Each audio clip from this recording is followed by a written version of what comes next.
Hello మామా. చెప్పరా. ఎక్కడున్నారా? యాడ ఇంటికాడే మావా. ఏం చేస్తున్నావు? ఏంది? ఏం లేదు, ఖాళీ. హైదరాబాద్ వద్దామని చూస్తున్నా. అవునా? ఇప్పుడు ఏం చేస్తున్నావు ఇంటికాడ? ఇంటికాడ ఏముంది, ఖాళీ. ఇంటికాడ చేనికి వెళ్ళటం అంతే. మడ్డ కూడా వచ్చేది నాది. మడ్డ గుడిచేది ఏంద్ర? హైదరాబాద్ లో నువ్వు ఎవరిది కొడుతున్నా? అరే సుల్లిగా ఎప్పుడా? సర్లే కానీ ఎప్పుడు వస్తావు హైదరాబాద్? అరే హైదరాబాద్ అంతే గుర్తొచ్చింది. కేబిహెచ్పి దగ్గరికి వెళ్ళావా? అరే నీ చదువు అనుకున్నా, మర్చిపోయారా? చెప్పురా స్వామి, నేను అది దానికోసం వెయిటింగ్.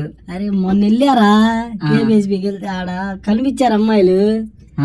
రేట్ ఎక్కువ చదువుతున్నారా బాబు. అమ్మాయిలు బంగారు పూగ అయినట్టు. ఎంత చదువుతున్నారా? ఏమో 6,000 చదువుతున్నారు ఒక షాట్కి. నువ్వు వెళ్ళావు ఎప్పుడన్నా? లేదురా, అడిగారా జస్ట్ అంతే.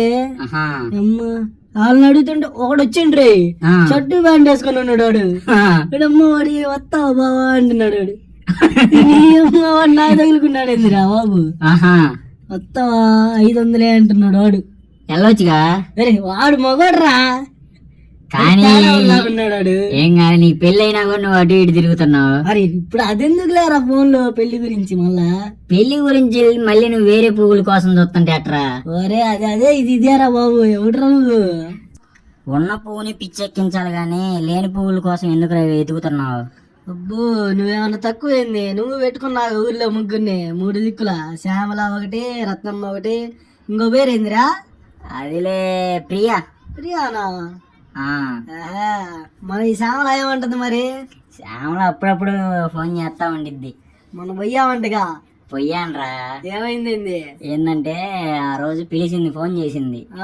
ఫోన్ చేసి పోతే వాళ్ళ ఆయన లేడు. వాళ్ళ ఆయనకు అనుమానం ఉంది నా మీద.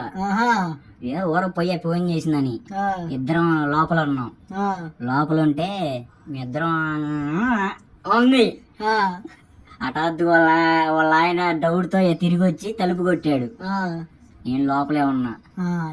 అమ్మో ఇంకా చిక్కుంటే బుద్ధ నిండా కారం వేసి తెంగేవాళ్ళు. ఎన్ను చిక్కామైంది కొమ్మ తీసి.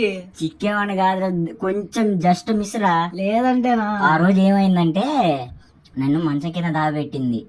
నేను చెప్పా, పోయి అమ్మటిని మీ ఆయన హగ్ చేసుకో, నేను తర్వాత నేను చూసుకుంటా, హగ్ చేసుకొని మంచం మీద పడి నేను వెళ్ళిపోతా అన్నా. వెళ్ళావు మరి బయటికి? వెళ్ళా అంతే, హగ్ చేసుకొని మంచం మీద పడేసింది. మరి బయట ఎవడు చూడలే. ఇంకా అక్కడ పరిగెత్తాను. ఉరుకు ఆడ కానీ బయట కానీ చూసి ఉంటే స్తంభాన్ని కట్టి దెంగేవాళ్ళు నిన్ను బాగా. నేను అదే అనుకున్నారా స్వామి, ఎవడు లేడని ఇంకా బయటికి వెళ్ళి షర్ట్ వేసుకున్నా. చూసుంటే నా ఊళ్ళో వాళ్ళు స్తంభానికి వేసి కట్టి గుద్ద నిండా కారం వేసి తెంగేవాళ్ళు బాగా. చాలా భయపడ్డారా స్వామి. ఫస్ట్ అసలుకి రెండోసారి పోకూడదు అనుకున్నా. పోతే దెంగుతాడు, వాళ్ళ ఆయన దెంగుతాడు. మరి ఈ రత్తమ్మ రక్తం దగ్గర పోదా, ఇంకా టైం ఉంది.